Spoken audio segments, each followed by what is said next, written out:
Welcome. We're happy to have everybody today for SURF's webinar. If you want to, go to the first slide, that'd be great. The next slide.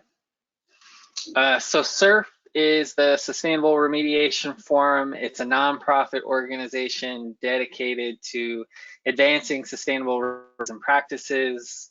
It's a group primarily representing, site owners, regulatory agencies, academia, consultants, vendors, and even the public. So if you're interested in more information on SURF, please go to our website. There's all kinds of interesting things there. There's resources, case studies, all kinds of stuff, links to past webinars.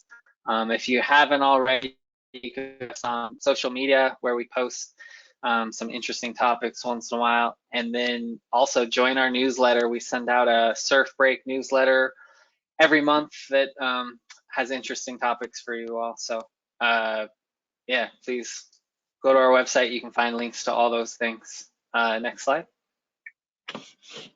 And if you're looking to get involved with SURF, there's a couple of opportunities we have ongoing right now. That SURF has been writing an editorial column for the Remediation Journal. We're always looking for authors to write on behalf of SURF about various topics. So you can reach out to one of us if you're interested in doing something like that. These types of webinars, we try to do these at a minimum every quarter. So if there's an interesting topic you guys would like to bring to SURF, again, please reach out. We're always looking for ideas on starting a technical initiative. So if there's something you guys would like to do, all you have to do is bring it to the board. Your idea would almost never be shot down. So feel free to bring anything and everything.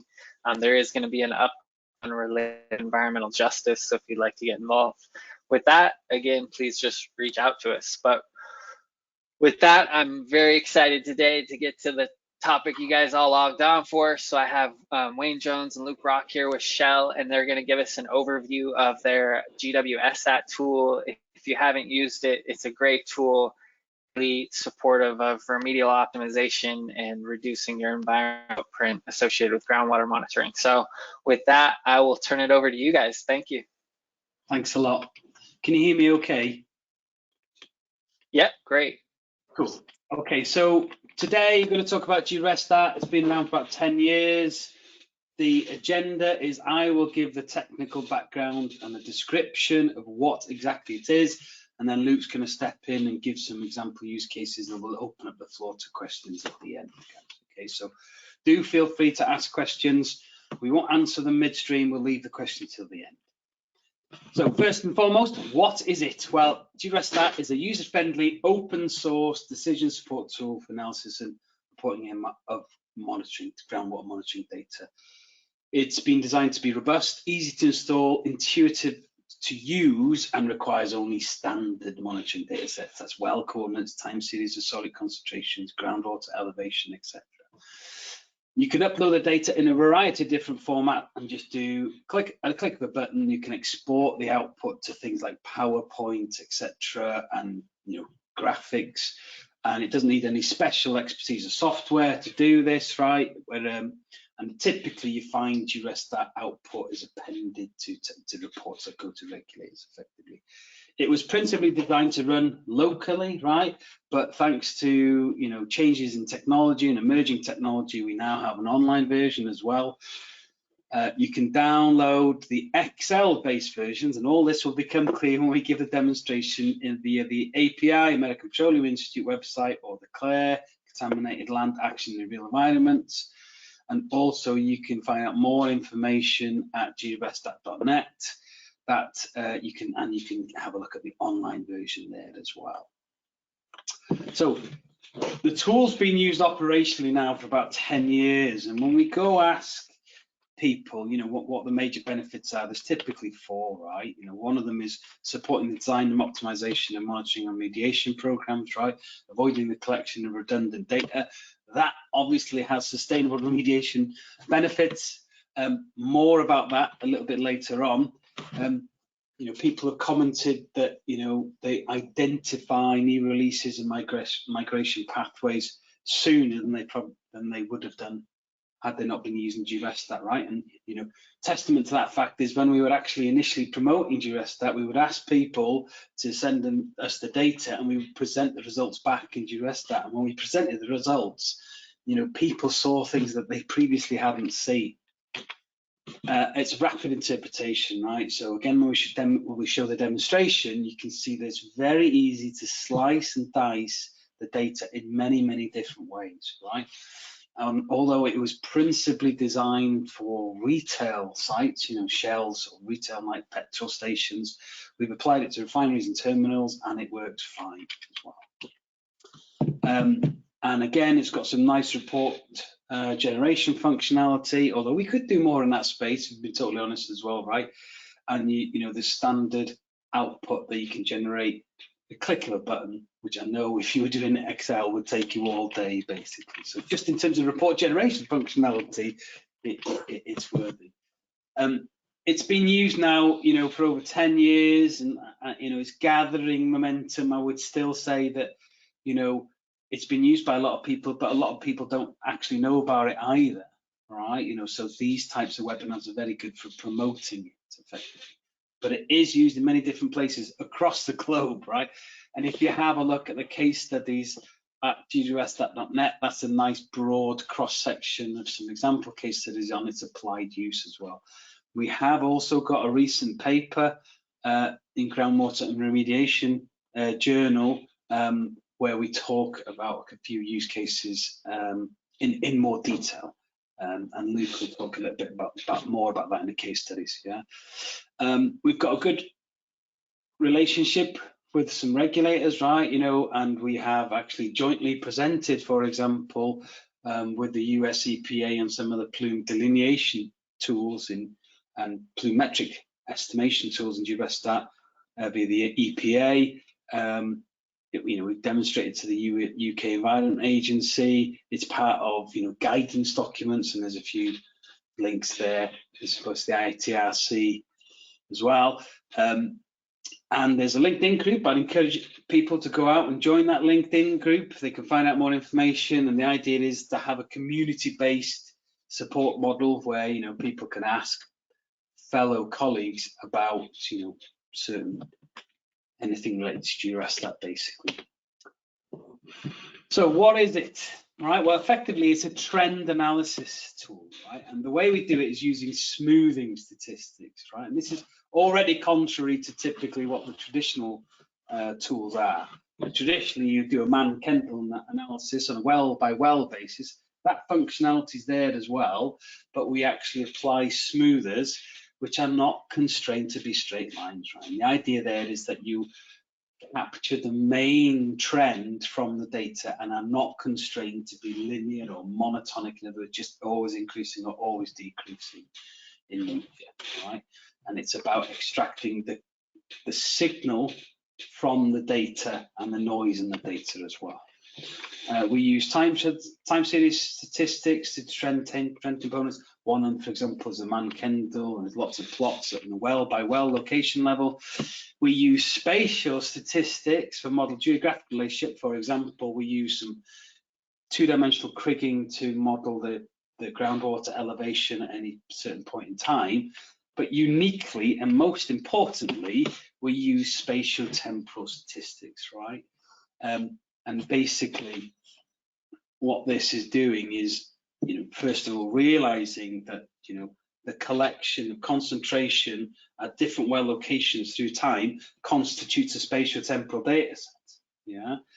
And our approach is to basically model that distribution in a single modeling framework. And then our benefits in doing that, which I'll talk a little bit more about in a minute. Yeah.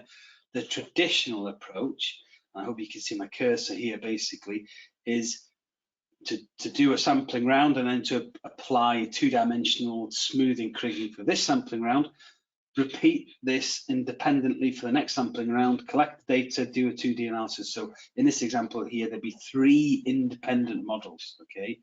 What we've done is basically done this in a 3-dimensional single model effectively, right? So it not only does it smooth out spatial concentrations, but it also smooths it out through time as well. And there is benefits in doing that.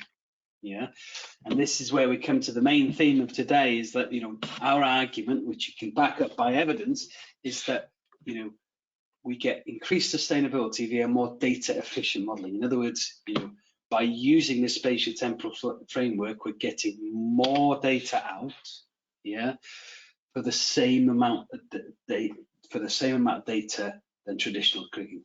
So more information, the same amount of data. But you can also turn that on its head, right, and say, okay, so that leaves room for reducing overall sample effort, right, where we can actually sample less and use better modeling to get the same level of information out, right? So it's sampling less, better modeling. You know, that's the premise and the benefits of using the spatiotemporal modeling framework. With that in mind, in version 3.1, the Gwsat, which has been out for about a year now, we've included a well redundancy analysis tool. So this is a tool which I will again demonstrate, where you can basically take out a well, do the analysis with and without that well in it, and compare very quickly, right? And what you're trying to demonstrate there is, through an empirical way, which is kind of the stuff that regulators like rather than black box techniques, that, you know, you can basically omit this well and your conclusions from the remaining data set remain the same, and therefore this is evidence that you could potentially drop this well from future sampling. Yeah. Going forward, right, we've got a PhD, and this is on the R&D elements, right, on the longer term time frame. The conclusions of the papers, which the references are there for, that have concluded that spatiotemporal modeling gives you better data efficiency, all that was done under the assumption that there was no design aspects in the monitoring network. In other words, you know, if you randomly scattered your wells around, right, and then randomly sampled the data from them wells, then you get then the conclusions remain true, right? But then what we want to do in going forward in terms of R&D is to recognize the fact that if we're going to use a spatiotemporal model to analyze the data, why don't we use a spatiotemporal design to maximize even more the information from that data, right? So, you know, case in point, there would be well sampling schemes, right, you know, which are explicitly designed for spatiotemporal modeling. So, for example, if you had a site and said 100 wells around it, right, you might randomly, well, select 50 from that collection of 100, spread out across the site, sample them, right, and in the next sampling round, you would take the complement of them. In other words, the other 50 that you left behind, right, and you might do some overlap as well, basically, right. And we think that there would be terrific information gains from that as well, for the ability to extract lots of information, because the difference is that, you know, a spatial kriging approach, a traditional approach, would just use the latest 50 observations, right? Well, in the spatiotemporal framework, we would use the latest 50 observations, but we would also have the previous 50 observations there as well, right? Albeit weighted less because it's a bit further back in time. All this will hopefully add up to, you know, less data collection, meaning less sampling effort, better for the environment, with the same amount of data information coming out of it, and the right decisions being made on top of that. Okay, tools, and we've been talking about this before we started. Inbuilt into Gwsat is the ability to do Gwsat plume diagnostics, right? So with a simple click of a button, what the algorithm basically delineates the plume, in other words, draws a line around the plume. And if it can do that without going outside the site boundary, it will calculate a number of plume metrics, namely plume mass, plume area, and the average plume concentration, right? Not only does it do this for a particular snapshot, but it actually does this going through time as well, right? So with a click of a button. And what this the benefit of doing this is that it's less subjective and more objective than just looking at individual plots, time series plots of these nature here, right? And we've had examples in the past whereby, there's been a bit of a debate between different parties about, is this plume going down or is it staying the same? And these types of metrics helps answer those questions definitively. So at that point now, how am I doing for time? Quarter of an hour in, so we've got absolutely plenty of time, right? I'm going to give an example, a demonstration of Gwsat in action, basically, right? Here, typically, the people use it. The entry point is via Excel add-in, right? And you can see there's a menu here that appears at the top here, and you've got a variety of different options. You've got some example data sets.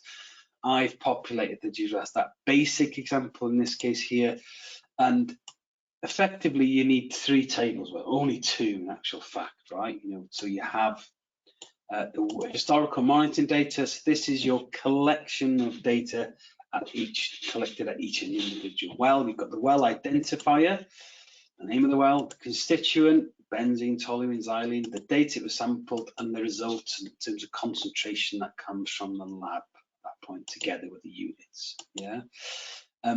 In addition to that, we also measure groundwater elevation, and you can use any name you like for the constituent except for GW, right? I mean, that's safe for groundwater elevation. Gwsat interpret it as a groundwater elevation, and you can different units like level, meters, feet, etc. And it's a height above a common datum point, basically. So as long as you're consistent, you can put in whatever height you want, effectively, right? In addition to that, we have the benefit to actually include napple thickness as well, and if time permits, we'll do an example of that. Well coordinates, here's the well coordinates table here. It interprets it as Cartesian, what we call Cartesian coordinates, x, y. It's basically x, y coordinates, where the unit, in the x direction is interpreted to be the same length as unit in the y direction. So it's effectively got an aspect ratio of 1. Okay, so it's a very, very simple data, and it's been designed for that reason, right? Part of the reason we've gone with the Excel interface is typically it was initially designed for retail networks, so it's not worth, or there's a lot of high burden for setting up an ArcGIS database for a retail site. So this is designed to be small data sets, easy to use, but it does scale up quite nicely to larger data sets.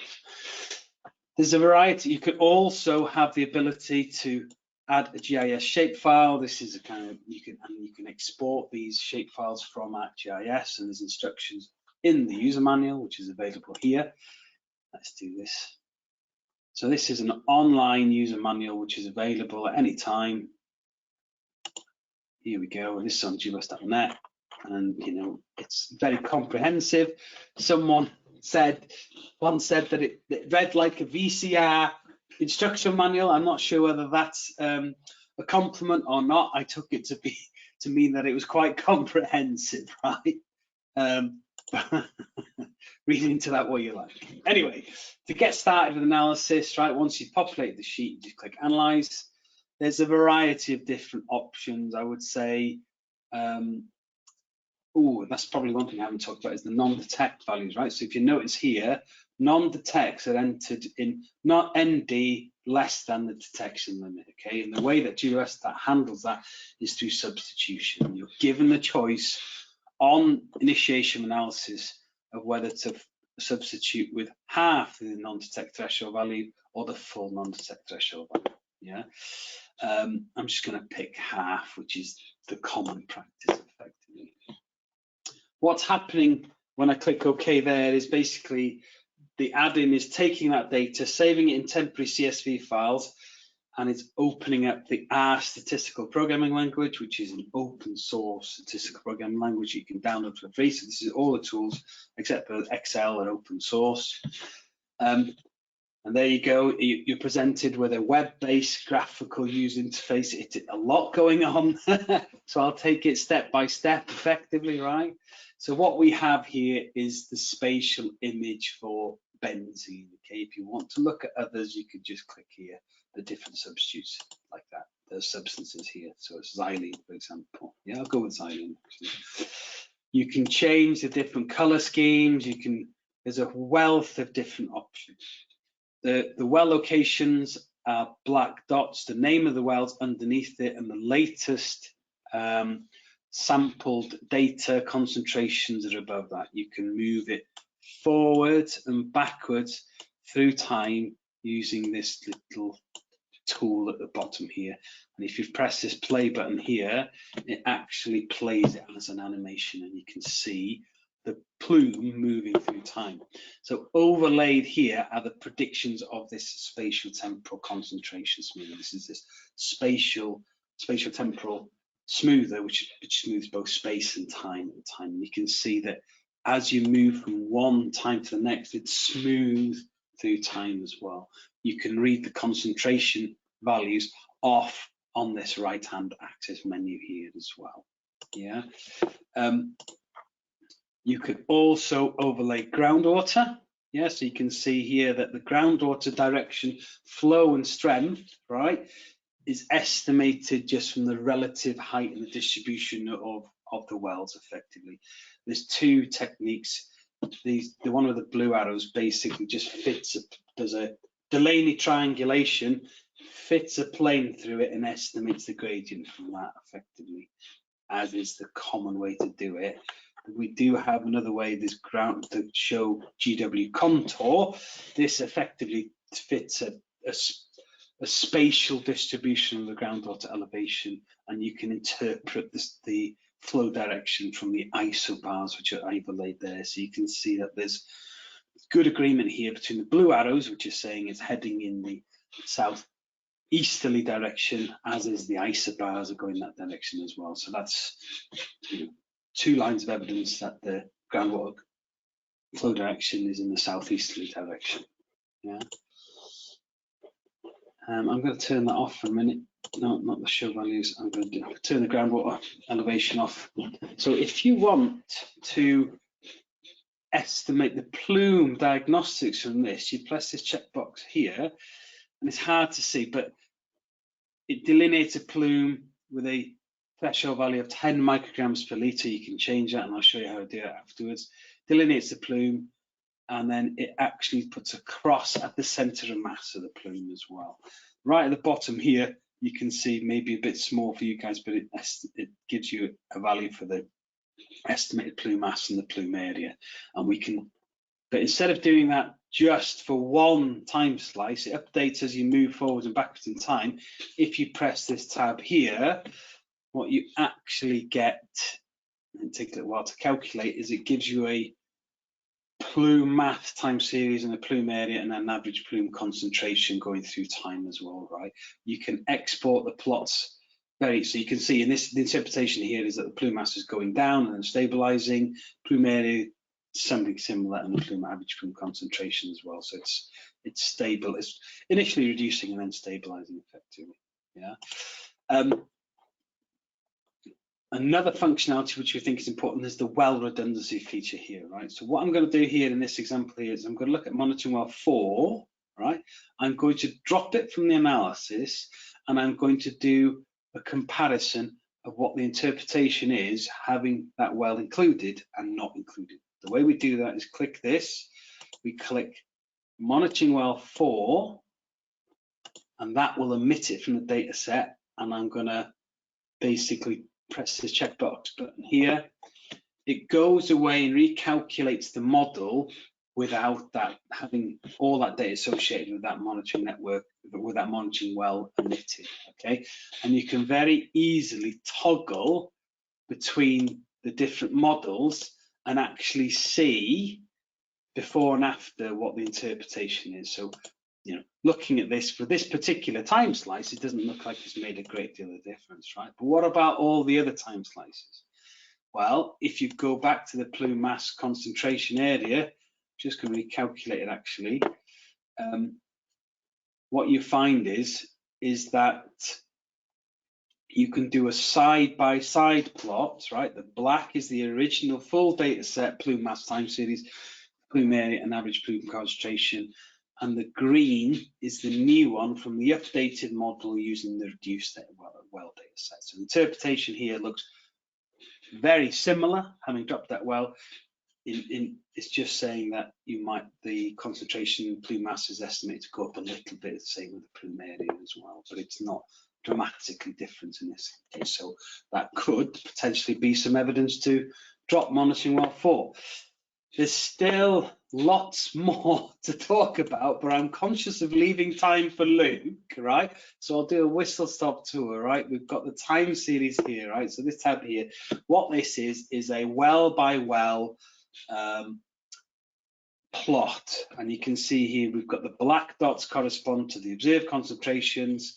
In this example, we did monitoring well 1 for xylene, and I'm going to go back to benzene actually because I know this is a good example. Overlaid in blue is a smoother. This is a local linear regression smoother, and you can see that if we overlay the linear fit is that this is almost completely flat, right? Whereas I would say the local linear regression smoother is saying that the concentrations are dramatically increasing and thereafter slowly diminishing, right? So this is, I think, it's not constrained to be monotonic, it's not constrained to be saying it's either going up, down, or doing nothing effectively. You get a little bit more dimension in the analysis there.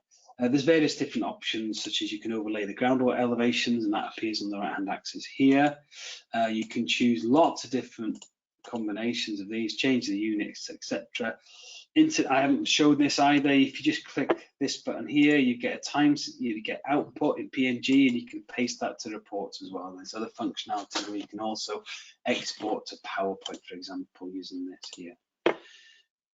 Of course, there's lots of different combinations of substances and wells here, right? So even this small example, I think there's 12 wells, 3 substances, we've got a total of about 36 different plots, right? Which is why we like this well indicator matrix, the trend and threshold well indicator matrix, commonly referred to as the traffic light plot. What this is a high level lookup table which looks at the trend at different points in time across all the different wells, across all the different substances here. And you've got a color key here, which is basically for the trend, saying, you know, is going the darker the red, the stronger, means a strong upwards trend.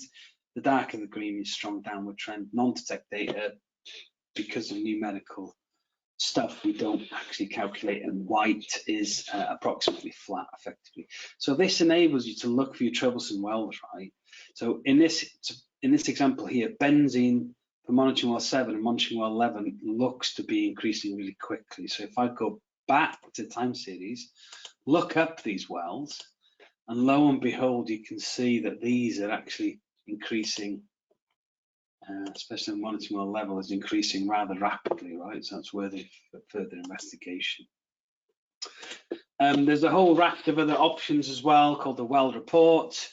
This is basically a functionality to give you a very concise plot. Actually, you can just choose the well you want, and you can update this accordingly, right? And then you can append that to the report. That's something that people find very, very useful. You can check and estimate the predictions of the spatiotemporal model, right? So to what extent are we matching the data? Are there any wells that are doing particularly bad and their wells particularly well?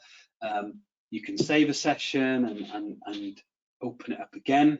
You can customize the color key. So this is basically customizing this axis here. This is in response to user feedback, and there's a variety of different options here related to a whole host of options. I won't be long, Luke. I just want to show one more thing. I think it's useful, right?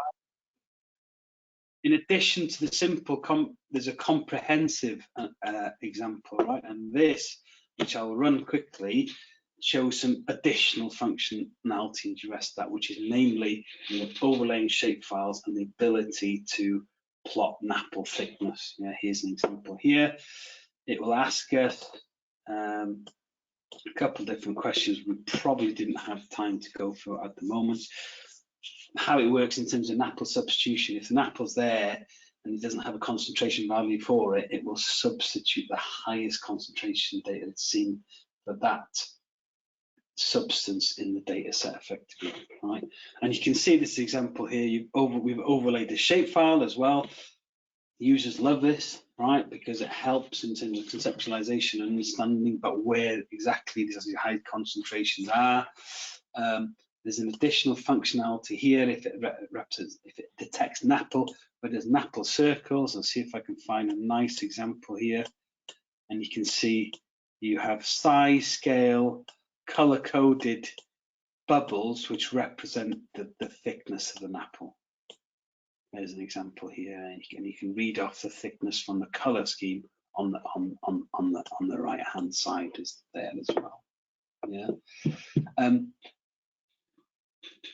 Lots more I could show, right? But at that point, I'm going to come back to the presentation. Please do feel free to ask questions, and we'll address them at the end and hand them to you, Luke, at this point. Thanks, Wayne. Yeah, if you go to the next one, please. Yeah, so as Wayne mentioned, the other part of our talk today is to present to you some case studies, where it has been used. So this is all based on real data, and the references you can see on the right. The first case study, is on the gwsat.net website, and the other two case studies are in the recently published paper that Wayne mentioned. So the first one is looking at, how can you optimize where to investigate.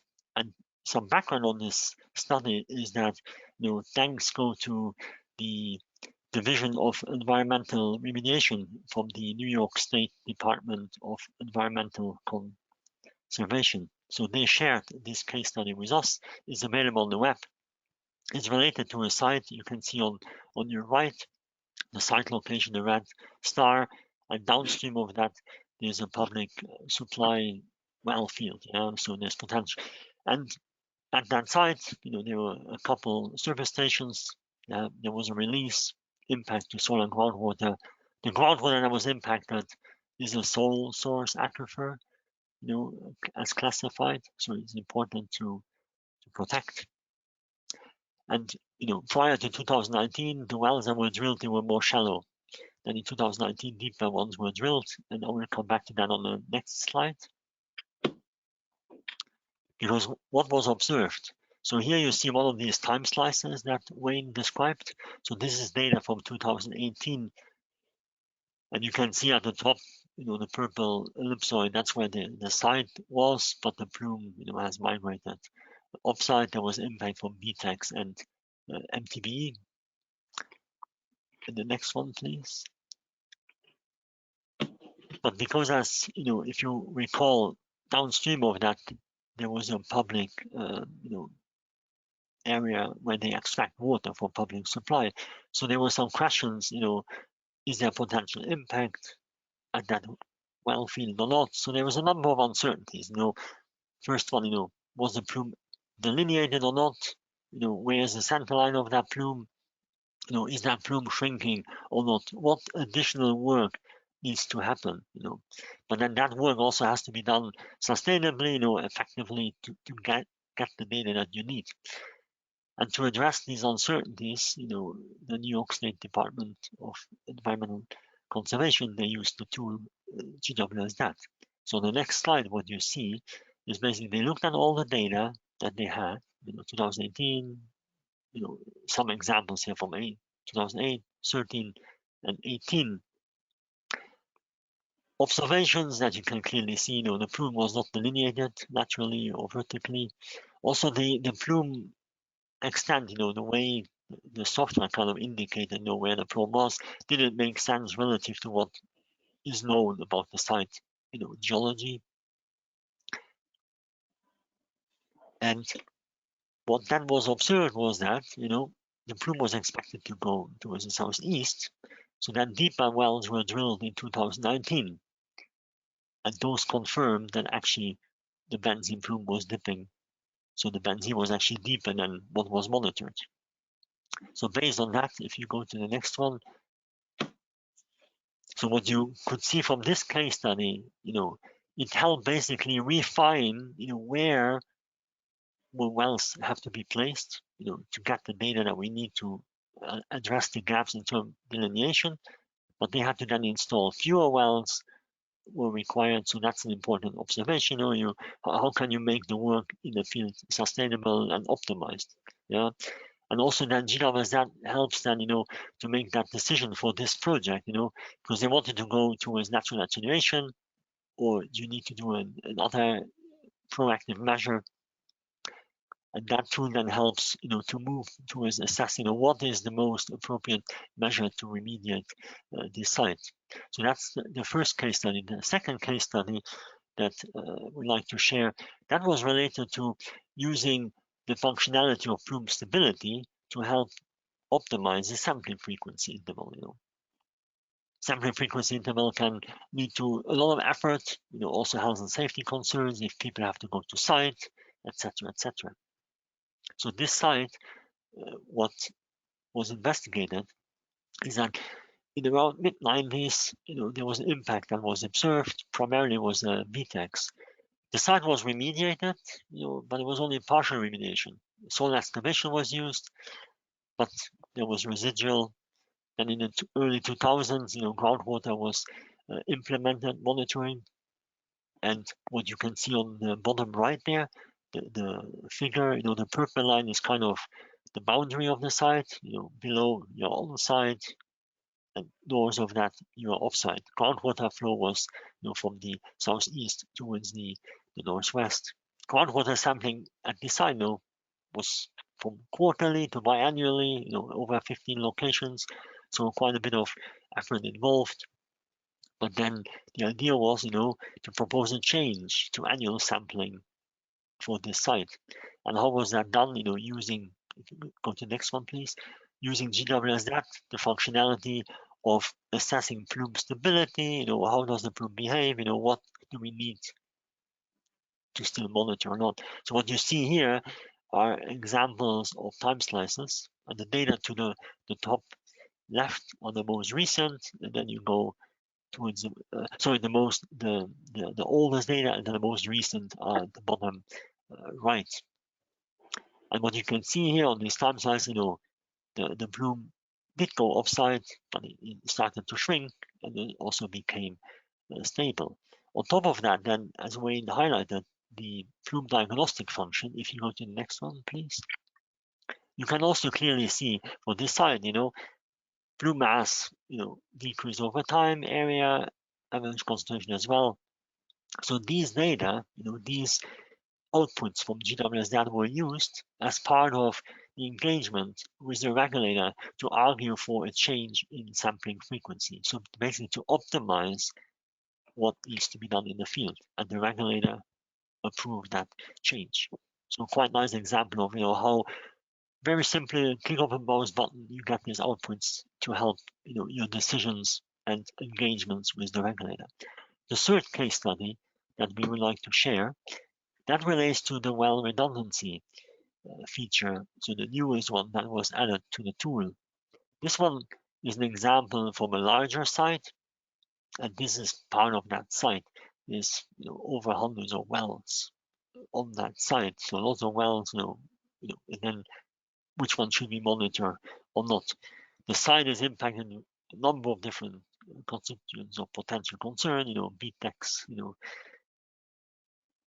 TPH, MTBE, so a variety. So here, what we're going to show is just an example for BTEX. What you see on your right is basically all the data points, like the little dots that were used to represent this. And then what you see, there were wells which have like a purple circle, and then they also have a letter beside it. So those ones are wells that were used in the well redundancy analysis feature to assess what happens if you leave them or if you take them out. And also what you see, Wayne mentioned before, the red outline, that shows you the contour, to delineate the plume. So here there was a user chosen contour chosen to illustrate you what happens if you go to the next one, please. What happens if you take out, on the left side, you would take out the wells F, G, H, and on the right side, you would take out the wells Y, W, and Z. And in the middle of the slide, what you can see is the black line. That is the outline of the plume delineated using the entire data set. The red line that you see, that is based on removing the wells on the left, so the figure labeled A, and then the green outline is basically what the plume outline is if you remove the wells Y, W, and Z. So this kind of illustrates quite nicely, how this tool very easily can help you assess, which wells are really critical for understanding your site, plume behavior at that site, and which wells potentially you could remove. If the main focus is on understanding where are the edges of the plume boundary, less what happens inside of the plume, but you want to know, well, is the plume actually getting bigger or smaller? So it's an example, and this tool is quite new, so we are starting to implement that more at other sites. So these 3 case studies, we wanted to share with you just to give you an illustration on how Gwsat can help you in your projects, to optimize, your field work, address health and safety issues, and really focus on what is critical, what should you focus on monitoring, to address the objective for your project. So I hand it back over to you, Wayne. Jim, how are we doing for time? I think we've got plenty of time for questions. Yeah, we have about 20 minutes. Yeah. Have we got any questions, guys?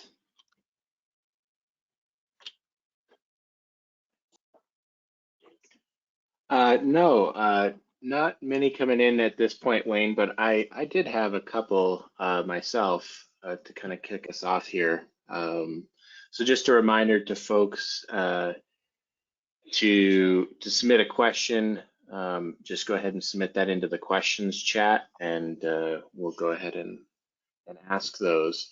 But I was curious, is there a way to output anything like a shape file or something that can be input into other programs like AutoCAD or GIS from these? That's actually a good question, and other people have asked the same thing as well, right? So in response to that, there's a TIFF file format here, okay? So you can save this plot as a TIFF, and then you should be able to import that into ArcGIS. I don't have ArcGIS installed on my machine. Well, maybe Wayne, I can add to that. So Chris, the last slide, that middle part that you saw where you had the comparison of the plume outlines. So that was basically an export of the TIFF and then worked in ArcGIS to compare the data. So that middle, this one here. Yeah, so the middle one, that middle one is basically a screenshot from the ArcGIS project. I work to work with this data set. Cool. Yes. So yes is the short answer, Chris. Yeah. So with a question, how difficult is it to develop input data for the modules, and also is there a way to upload things like laboratory EDD files to kind of help save time in getting this data into the tool? So that again is another good question, right? It's been principally designed to be Excel, right? But some of the most proactive consultant companies that we work with, they've actually built queries, right? So if you centrally warehouse your data, then typically what you can do is build report queries. With a click of a button, we'll just export it out in Gwsat format, and you can very simply just paste it into the Excel data input template. Earthsoft, they have released a Gwsat format. All right, so that's this part of the Equus database, basically, right? And there's an actually a format which exports it in Gwsat format, right? So it's all about how you warehouse your data to begin with, basically, right? We have worked with other labs as well, and I think it's ALS, for example, right? They're in the process of producing GREStat format as well. Internally, what we're actually doing as well is contemplating, you know, if our data is essentially warehouse, why even bother getting it out of the database and then pasting it into GREStat, right? Hopefully we could just do it directly from GREStat, get the data set, and you wouldn't even need to see it and paste it manually into the Excel spreadsheet. Yeah, so that's one idea we've got. Good question, that one. Yeah, thank you. Yeah, the next one we have here, you guys had discussed the use of R software, but if you could kind of talk about the relationship, you know, was unclear of that relationship between Excel spreadsheet and like R executable. Yeah, so you don't have to worry about it too much, right? But let me just show you the API website, for example. We've got, on the API website, we've got clear instructions on how to install the Excel add-in and the steps you need to do it, right? Just looking at the installation instructions here, everything will become clear if you look here, basically, right? You don't need to worry about it. The one proviso is when you are, I'm not sure how much technical detail to go in here, so but effectively, when you install R, you need to install it with admin rights. The reason why is because it updates your registry, and the registry is where Excel is querying to try and find where R lives, basically. All right. So that's one of the reasons why you know some of the issues we get at, because people have just installed R without any admin rights. It means that Excel can't find it. There is a manual override, right? There is a manual place where you can actually tell it where R lives effectively as well. Yeah. I'll show you here. I've actually done it here. Look, you can actually in the VBA code behind the scenes, you can actually tell where R lives, but you don't need to do that. As long as you follow the instructions, install R, which is free, with admin rights, it should all work fine. Yeah. There's even a link there for troubleshooting some of the Excel add-in issues that we face as well. Hope that helps. Yeah, thank you. Some of the examples you guys had shown had really well-defined plumes. Do you ever have to input control points to help create any artificial boundaries to keep them from extrapolating too far, etc.? Yeah, so I'll use the example that Luke's got here, right? You know, I would say that it's a very deliberate decision that if, right, we cannot fully delineate the plume in a closed loop, we do not calculate the plume metrics, right? Because, you know, it's the most conservative, safe thing to do effectively, right? If you guys are really keen, right, on having that full delineation and you feel it's necessary to put in ghost points, then by all means do so, but just make sure that you tell people that that's what they are, is ghost points. Yeah. And then I think on top of that, maybe is also, I think this tool then also helps you understand where actually you may have a gap. And you may need to think about, actually, do I have enough monitoring locations at this site to really understand where the plume is and where it goes? Yeah. So, and the other nice feature here is that, you know, here it's mentioned, you know, you can choose which plume threshold value you want to take. Yeah. So maybe you want to take a higher value just to get an understanding where is the main mass. Yeah. But that may not be the value that you need from a regulator perspective. Yeah. And then you may have to think, well, actually, there's another case study. If you look at the paper that we published, there's an example where basically it was decided to drill more wells, yeah, because we didn't have enough data. So I think that's the other benefit of using this tool. It can also tell you, well, actually, well, the same example if you go to case study 1, Wayne, the one that was shared by the New York State. In that case, GWSat helped them identify, actually, we don't have the wells at the right location. Yeah. Yeah, to delineate. So we need to drill, we need to do something. Yeah, so I think that's another example. Yeah. Yeah, that's a great point, Luke. I mean, just here, right? You can see at the north, Yeah. or the north or northeast of the site, you can Yeah. see we're missing wells here. Yeah. It's worth also pointing out as well in GREStat, there's a nice tool here which actually should be able. It gives you a feasible region, effectively, where you will be able to delineate the plume. Right. It's a bit of a complicated one to interpret, right? But it's saying basically, if your plume threshold, which is 11 in this example here in the red there, lies in this grey region here, then you will get a fully delineated plume, right? So effectively, what you want to do is set your threshold value as low as it possibly can to still remain in that grey region here. And 10 is a pretty good value for that example. Yeah. Okay, I hope that helps.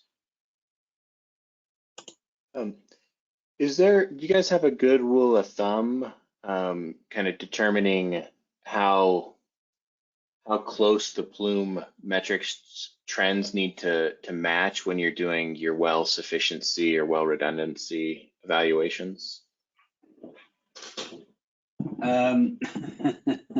I've got opinions, right? But Luke, do you want to take this one? No, you go ahead, Wayne, from the statistics perspective. I think that's.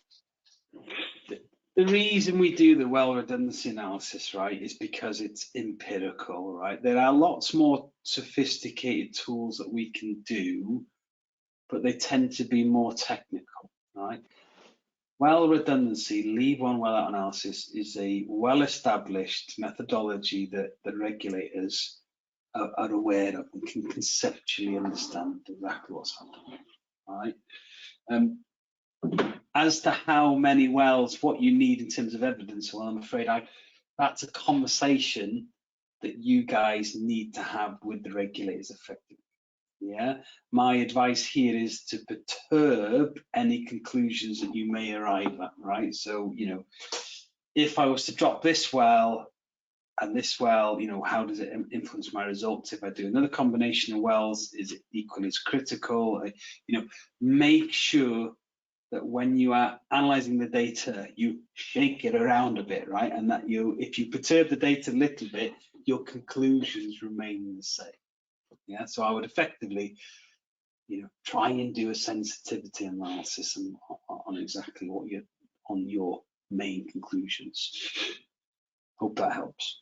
Yeah, I think a great question here coincides really well with that is, are you guys finding that the regulatory agencies understand the extrapolations well, or do they need a lot of support evaluating the results coming out of these tools?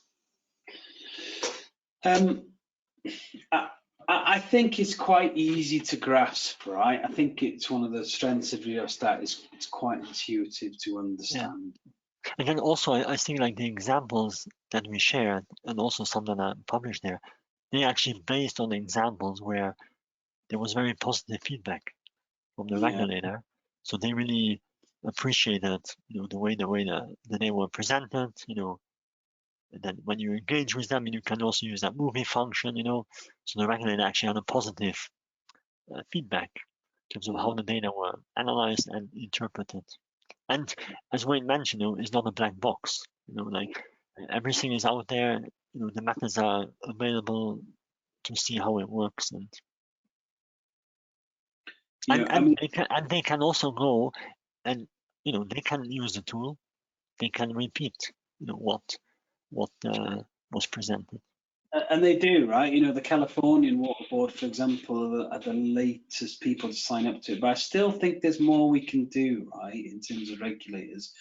We're still finding lots of people who have never even heard of it, right, despite its kind of widespread use. Sometimes the regulators are not interested because, for their own purposes, they're not interested in deep dives at individual sites. They just they like so-called portfolio tools where it applies a standard set of raft of significance tests to a whole portfolio of different sites, right? That's my personal experience, right?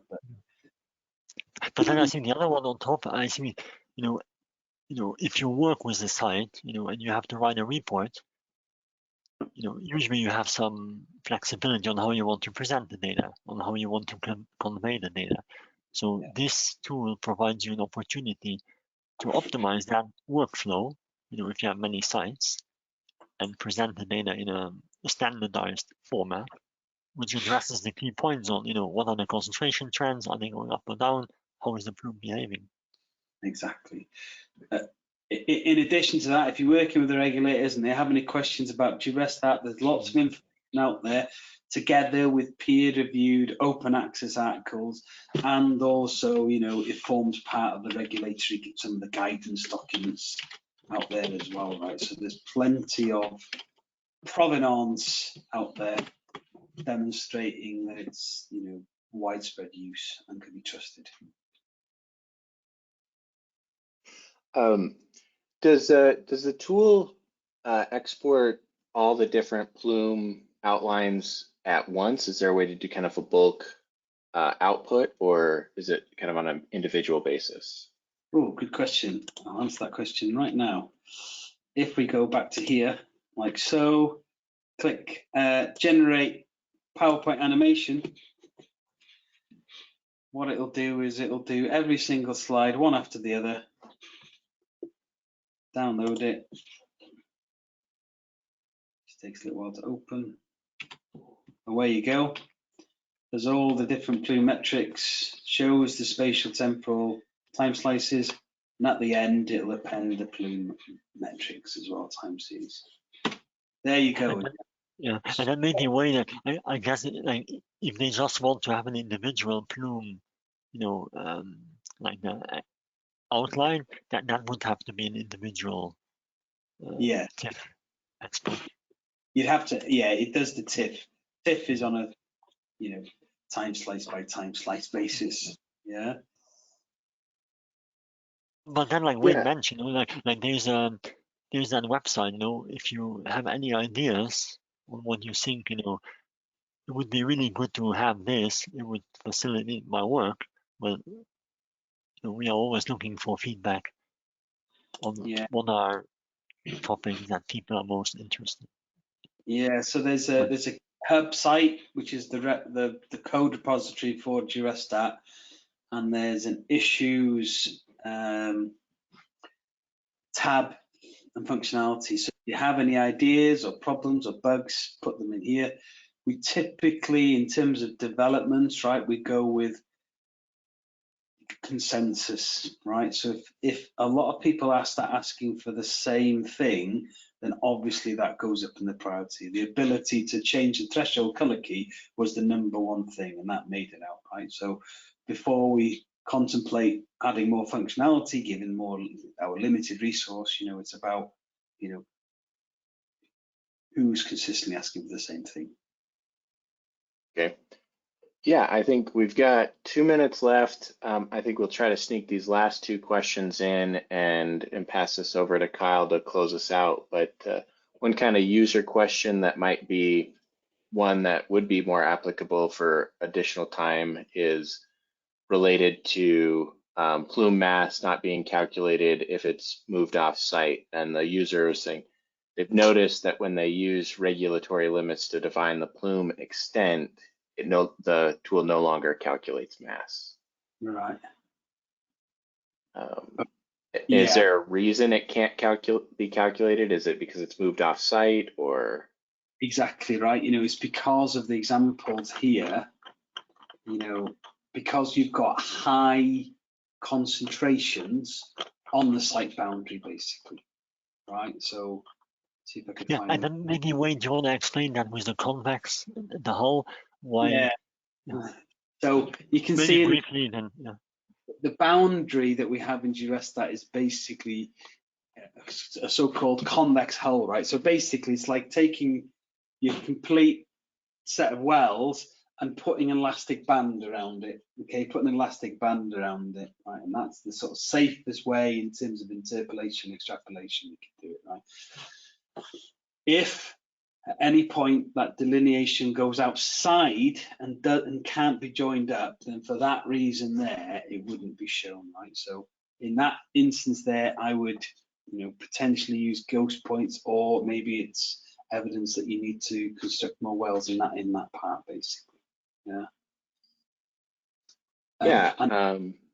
Yeah. No, I think that's great. The last question here was if there was plans to incorporate a 3D component to this, allowing wells to be, shallow and deep to be evaluated separately.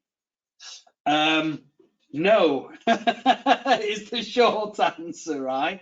I think it struggles enough, right? And I think we spent a lot of time just trying to get the 3-dimensional fit to work fairly quickly so that it's usable, right? Adding a 4th dimension would just make it computationally very, very a big job, effectively, right? However, there is a consultant company out there. It is one of my environmental consultancy, and they're offering this as a service, not the full 5-dimensional, but they're basically doing a 3D plume, not space and time like us, but basically 3-dimensional, right? Now, for the life of me, I cannot remember who was doing it. If I look back in my emails, I'm sure I can find it, right? But doing the combination of both, I think, would be an interesting research project, but I'm not sure we're quite ready to would be able to roll it out as a fully functioning, efficient tool. And then No, maybe thank you. mention sorry, do you want to maybe mention the difference between an aquifers and the functionality? Yeah, so I mean, yeah. so basically we do it, on an aquifer by aquifer basis, right? We don't mix the aquifers. We have the functionality in the GroundWater input data set to specify an aquifer, and that's so you can keep the data set in the same place, but we still need to apply the model on an aquifer by aquifer basis, and you can change them if you want.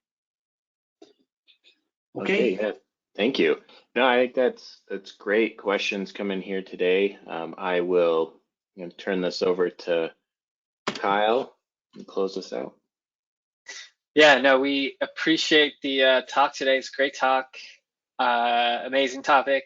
It's a great tool. So if you guys haven't used it, I truly recommend you guys download it and play with it and use it. So if you missed any part of this presentation, or you want to catch up on any of our past webinars, please go to our SURF YouTube channel. They all get posted there eventually.